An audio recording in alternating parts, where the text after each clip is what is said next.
Thank you very much. I don't get this financial system. I'd be candid with you. I just don't get it. I think it's going to lead to a complete meltdown if we continue along this journey. I think we are not computing the complete economic value of devastation. So since we are not computing it, we're never going to plan for it. So I'd give you an example. In 2022, we were hit with floods, and that cost us, the cost of damage was about 9.5% of GDP. Our GDP grows at 2.5%, 3% a year, and then 9.5% is wiped out in one flood. What sense does it make? And I'm not even talking about 6,000 people dead in the past 4 or 5 floods, and about 20,000 disabled. I'm not talking about disability-adjusted life years, the economic burden of that. I'm not talking about the cost of life lost. About 42 million people were displaced. Given our demography, that means 20 million kids, school-going kids. And these 20 million kids, if they go for 90 days, which is not the case, that's about 1.8 billion days of school days lost. No one is computing it. When we went and asked the world, here's the devastation, we're contributing 0.5% to mitigation, what about us? And they said, well, why don't you do this? Why don't you take repurposed loans?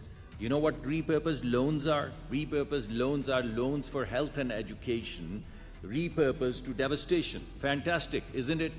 We are basically 164 out of 189 countries in Human Development Index, and you want us to repurpose the loans for health and education to devastation?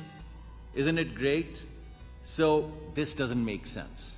And this is going to lead to a meltdown. Countries, 8 countries, 3 countries of the world are producing about 57% of the carbon dioxide equivalent. 10 countries are producing 70 to 75% of the carbon dioxide equivalent. And the same 10 countries are taking 85% of the green financing of the world. Isn't it great? First you pollute, then basically the devastation comes and you take the green financing. Doesn't add up. My suggestion to you, change the way you think. Current thinking is unsustainable. You're holding a conference on sustainability and resilience. Your financing is neither resilient nor sustainable. It's going to lead to a meltdown, at least of some of the countries, including us. My suggestion is, where the public rate of returns are high, continue to do what you're doing.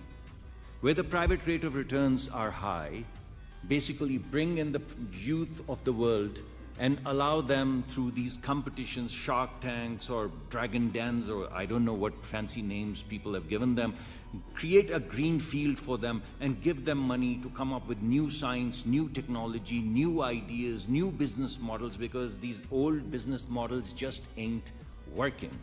And in order for you to do that, you will have to put the global IP coming from the public sector. You will have to put it in the cloud and make it accessible to all of the people of the world, not just a handful of the people of the world. So people in Africa and Asia and Latin America, they should have access to public sector taxpayer money paid IP. Only then it would work. Otherwise, this system, not resilient, non-sustainable, would lead to meltdown. Thank you. Thank you very much.